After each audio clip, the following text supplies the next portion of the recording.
وہ آج بھی انہوں نے سائن کیے عشرت علی نے۔ دوسرا جو ہے وہ جو کہا گیا ہے کہ سو موٹو والا معاملہ ہے، جس کیس کے اندر حافظ قرآن والا 20 نمبروں کا معاملہ تھا، اس کو 6 رکنی بینچ نے اڑا دیا ہے۔ تو قاضی صاحب اس وقت سو موٹو کے معاملے کے اندر بالکل جو ہے وہ سکون کے اندر ہیں، اور ایسے لگتا ہے کہ ایک طرف قاضی صاحب اور ساتھی ججز متحرک ہوتے ہیں، دوسری طرف حکومت اور چیف جسٹس بندیال اور پاکستان کی عوام کی اکثریت کو جو ووٹ ہے اس کو روندنے کے لیے یہ کس طرح کا عجیب صورتحال ہے۔ بہرحال الیکشن جو ہے وہ اس وقت بھی خطرے میں ہے، چونکہ حکومت نے کہا ہے جی ہم نے فیصلہ نہیں ماننا۔ اور فیصلہ کیوں نہیں ماننا؟ بھئی کوئی اس کی جسٹیفیکیشن نہیں ہے، چونکہ بظاہر ایسے لگتا ہے اب تو یہ باتیں بالکل ثابت شدہ نظر آ رہی ہیں، بادی نظر کے اندر کوئی بھی بندہ یعنی جو ہے وہ سمجھ سکتا ہے کہ ان کے ساتھ ایک ڈیل ہوئی، این آر او ہوا مبینہ طور پر، اور اس ڈیل کے ذریعے عمران خان کی سیاست ختم ہونی تھی، انہوں نے اقتدار پہ مسلط ہونا تھا۔ اب سودے بازی میں کس نے زرداری خاندان یا شریف خاندان سے کتنا وصول کیا، اس کا کوئی ثبوت کسی کے پاس نہیں ہے، لیکن 1 سال تک پاکستانی قوم پر عذاب کی طرح مسلط ہونے والا یہ ٹولہ، اور پچھلے 50-60 سالوں میں یہی لوگ ہیں جنہوں نے اس ملک کو بربادی کی جگہ پہ پہنچایا ہے۔ تو بغیر جو طاقتور حلقے اور یہ پورا جو ایک گٹھ جوڑ ہے وہ ایسے لگ رہا ہے کہ وہ جو ڈیل ہے وہ خراب ہونے کا خطرہ ہے، اور خراب چونکہ ہوگی، دیر ہے الیکشن ہوں گے تو وہ ڈیل تو خراب ہوگی، چونکہ عوام نے ان کو تو ووٹ نہیں دینا، عوام نے عمران خان اور تحریک انصاف کو ووٹ دینا ہے۔ تمام سروے یہ کہہ رہے ہیں، تمام ایجنسیز کی رپورٹ یہ کہہ رہی ہے، اسی لیے تو الیکشن سے بھاگ رہے ہیں، اسی لیے تو آئین اور سپریم کورٹ کے فیصلے کو مان نہیں رہے، اور اپنے جو صحافتی جو باقی لوگ ہیں ان کی خدمات جو ہے وہ لے رہے ہیں۔ اب یہاں پر جو ہے وہ ایک تو یہ معاملہ ہے، اب دوسری طرف جو ہے وہ آپ دیکھیے، میں مریم نواز کی آپ کو پہلے تو آپ کو ایک خاتون ہے، غریدہ نام ہے ان کا صحافت میں، آپ ذرا دیکھیے اس پورا جو میں لونڈے لپاڑوں کا آپ کو کہہ رہا ہوں نا، میرے منصور وہ تو پی ٹی آئی کے لوگوں کو کہتے ہیں نا جو حمایت کرتے ہیں، بیسک یہ لونڈے لپاڑے ہیں اور لپاڑیاں ہیں۔ اب ذرا چیک کریں، کہتی ہے وزیر اعظم شہباز شریف کی حکومت پر سپریم کورٹ فیصلہ تسلیم نہ کرنے کی صورت میں توہین عدالت لاگو نہیں کی جا سکتی، کیونکہ ایسا کرنے کی صورت میں اور ملک میں انتشاری غیر یقینی کیفیت پھیلائے جانے کی صورت میں غیر جمہوری آپشن کی راہ خود اعلی عدلیہ کی جانب سے ہی ہموار کی جائے گی۔ 1 اور 4 اپریل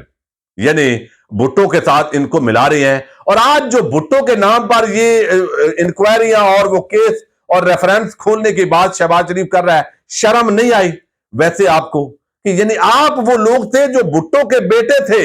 آپ بھٹو کے نہیں، ضیاء الحق کے، ضیاء الحق زندہ باد اور بھٹو مردہ باد کے نعرے لگانے والے، جلسوں کے اندر بھٹو کو برا بھلا کہنے والے، اور ضیاء الحق کے ذریعے اپنے سیاست کر کے آپ کہاں پہ یعنی آپ کی اتنے تضادات ہیں۔ اب یہاں پر جو مریم نواز ہے، میں تھوڑا سا آپ کے سامنے رکھنا چاہتا ہوں تاکہ اندازہ ہو کہ معاملات جو ہے وہ کہاں تک پہنچ گئے ہیں اور کس سطح تک پہنچائے گئے ہیں۔ اب جو ہے وہ کہا گیا مریم نواز، چونکہ وفاقی کابینہ نے کہا ہے جی ہم اس فیصلے پر عمل درآمد نہیں کر سکتے۔ اب اس کا سادہ مطلب یہ ہے کہ ہم نے عمل درآمد نہیں کرنا، ہم نے پیسے بھی نہیں دینے، ہم نے اس پر جو بھی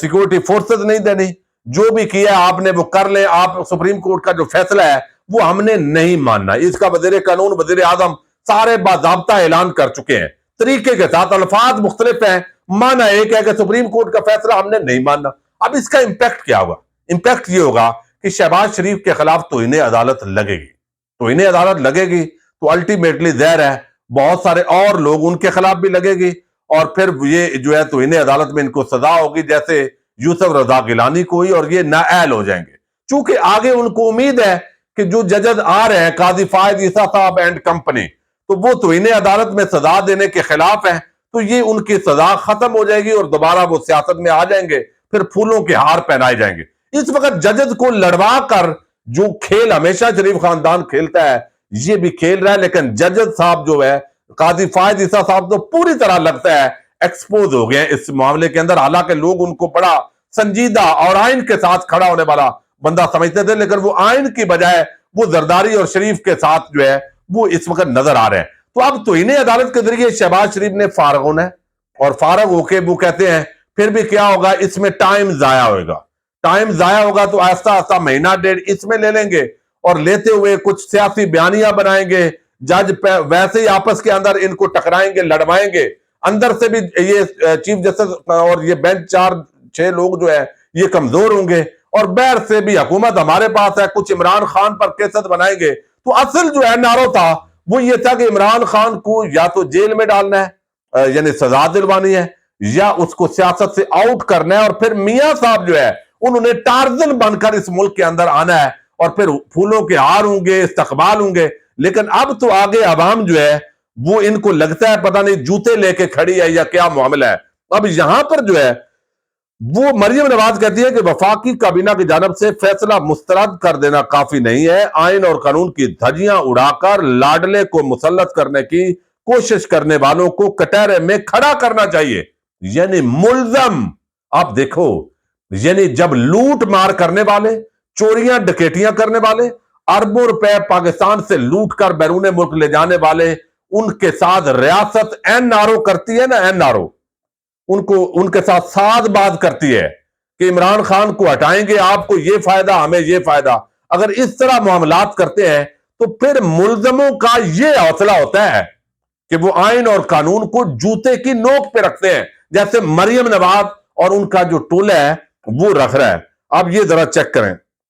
الفاظ، وہ کہتے ہیں کہ یہ نہیں ماننا، پھر وہ کہتی ہیں کہ آج کا فیصلہ اس سازش کا آخری بار ہے جس کا آغاز آئین کو ری رائٹ کر کے پنجاب حکومت پلیٹ میں رکھ کر بینچ کے لاڈلے عمران کو پیش کی گئی کہ لو بیٹا توڑ دو تاکہ ہم جیسے سہولتکاروں کی موجودگی اور نگرانی میں تمہیں دوبارہ سلیکٹ کیا جائے۔ اب جو آرٹیکل 63A کا فیصلہ تھا پنجاب میں، وہ یہی تھا کہ بھائی لوٹوں کا خاتمہ کر دیا ہے، اور لوٹوں کا جس دن سے خاتمہ ہوا ہے ہمارے مقتدر حلقے اور یہ سیاسی جماعتوں نے رونا دھونا شروع کیا ہوا ہے۔ بھائی لوٹوں کے ووٹوں کے علاوہ بات کرو آپ، تو وہ اس پہ چیخیں آپ دیکھیے یہاں پر نکلی ہوئی ہیں۔ تو اب یہ سیدھی ایک ہے، اور مسئلہ ایک ہی ہے کہ عمران خان اگر ووٹ ہوتے ہیں تو ہم نے نہ آئین عوام کے ووٹ کو جو عزت دیتے تھے، ووٹ کو جوتے کی نوک پہ رکھ لیا ہے شریف خاندان نے اور زرداریوں نے اور ان کے جو ہینڈلرز ہیں انہوں نے۔ لیکن عوام سے کب تک بھاگیں گے بھائی؟ کیسے بھاگیں گے؟ کتنا بھاگ لیں گے؟ خدا کے بندو، آئین اور قانون کے سامنے سرنڈر کرو، الیکشن میں جاؤ، کوئی بات نہیں، پہلے بھی آپ کو پھانسی نہیں ہوئی، آپ کو بچانے والوں نے بچا لیا۔ نواز شریف سزا یافتہ ہے، لیکن اس کو بچانے والوں نے، چونکہ ایک اتنا بڑا مافیا ہے کہ ہر ادارے میں اس کے نوکر بیٹھے ہوئے ہیں، وہ اس کو بچا لیتے ہیں ہر مرتبہ۔ اب یہاں آپ بھی بچا لیں گے، تو ابھی وہ ویسے ہی باہر بیٹھا ہوا ہے۔ تو اس وجہ سے اب خطرہ یہ ہے کہ NRO 2 جو ہوا ہے اس میں کیسز معاف ہوئے ہیں، ننگا ناچ کیا ہے قانون اور آئین نے، جس طرح انصاف کے اداروں نے اور جو حکومت ہے وہ پورا کرتی رہی ہے۔ تو عمران خان آئے گا، ریورس گیئر لگے گا، نیب ترامیم واپس ہوں گے اور وہ سارا معاملہ ہوگا۔ تو مریم نواز اور شریف خاندان جو ہوش و حواس قائم نہیں رکھ سکا، اور اب جس طرح کے ٹویٹ اور جس طرح کے بیانات دے رہا ہے، اور حکومت سیدھی سپریم کورٹ سے ٹکرا گئی ہے، تو یہ اور سہولت کاری ہے میڈیا کی طرف سے، ان کے صحافی جیو پہ بھی رونا دھونا اور چیخ و پکار شروع ہے۔ بھائی یعنی آپ اندازہ کریں، کوئی آئین، کوئی قواعد و ضوابط، کوئی اصول ان لوگوں کا رہ گیا ہے؟ بھائی آپ، سپریم کورٹ کا فیصلہ ہے، آپ آئین کے سامنے سرنڈر کریں، لیکن ایک اور ان کو جو ہے وہ ہے کہ ریسکیو کر لیا جائے گا، کیونکہ آگے قاضی فائز عیسیٰ چیف جسٹس بنیں گے، وہ جیسا بھی یہ ان کے کرتوت ہے وہ ریسکیو کر لیں گے۔ یہ خود قاضی فائز عیسیٰ صاحب جو ہے اور ان کے ساتھی ججز پر ایک بہت بڑا کوسچن مارک کھڑا کر دیا ہے جو انہوں نے کیا ہے۔ اجازت دیجیے گا، اللہ حافظ۔